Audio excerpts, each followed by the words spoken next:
ඔයාලට කොහොමද? අද මම කියලා දෙන්නේ බටන් දෙක ප්‍රෙස් කරන්නේ නැතුව ස්ක්‍රීන්ෂොට් ගන්න විදිය.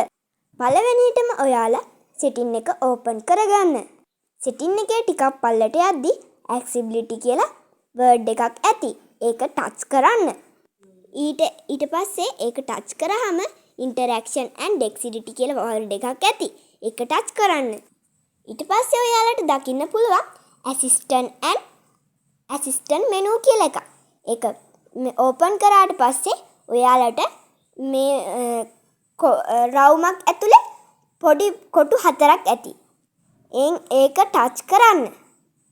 ඊට පස්සේ ඒකේ ඇති දාකින්න පුළුවන් screen control menu setting වගේ ඔය වගේ රූප වගේක්. ඊට පස්සේ ඒක තියෙනවා ටිකක් මේක බලද්දි ස්ක්‍රීන්ෂොට් කියලා එකක්. ඒක ටච් කරාට පස්සේ ඔයාලට අදාළ තැන ස්ක්‍රීන්ෂොට් ගහ ගන්න පුළුවන්.